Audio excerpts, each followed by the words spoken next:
Bleaching powder polythene দেওয়ার কথা এটা আমরা জানিও না, দেয় না। তো এখানে মানুষ আসলে এটা একটা আমার কাছে একটা মনে হয় দেখা দরকার। দুইটা গরু কিনলাম, আছে দাম মোটামুটি রিজনেবল। দুইটা গরু আমরা 1,23,000 দিয়ে নিছি, আর হাসিল পড়ছে দুইটা 2,200 টাকা। আর এমনিও সব কিছু পরিস্থিতি ভালো, কিন্তু সিটি কর্পোরেশন থেকে কোনো উল্লেখযোগ্য কোনো ধরনের আমরা উদ্যোগ বা তাদের কোনো ধরনের এই যে পলিথিন বা কোনো ধরনের ময়লা বর্জ্য ব্যবস্থাপনার কোনো ধরনের উদ্যোগ এগুলো চোখে পড়ে নেই আর কি, যেটা আসলে এই মুহূর্তে খুব বেশি প্রয়োজন। যেটা যে দেখলাম ঢাকা সিটি কর্পোরেশনে ব্যাপকভাবে আপনার প্রচারণা হচ্ছে, পলিথিন দেওয়া হচ্ছে, কিন্তু এই গাজীপুর সিটি কর্পোরেশনে এমন কোনো উদ্যোগ দেখি নাই বা এমন কোনো আমরা কোনো লিফলেট বা কোনো ধরনের দেখি নাই যে যেটার মাধ্যমে আমরা বর্জ্য ব্যবস্থাপনা করতে পারবো আর কি।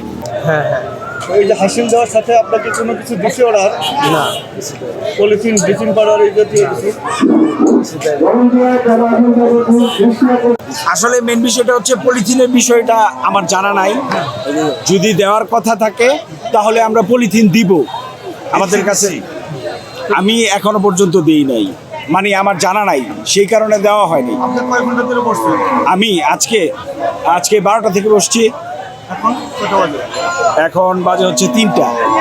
উনি তো আমাদের যে আহ্বান সেটা আমরা ইতিমধ্যে তাদেরকে আমাদের সিটি কর্পোরেশনের পক্ষ থেকে এই বজ্র রাখার জন্য আমরা পলি ব্যাগ দিয়েছি যেটা পচনশীল, এবং তাদেরকে আমরা ব্লিচিং পাউডার দিয়ে দিয়েছি।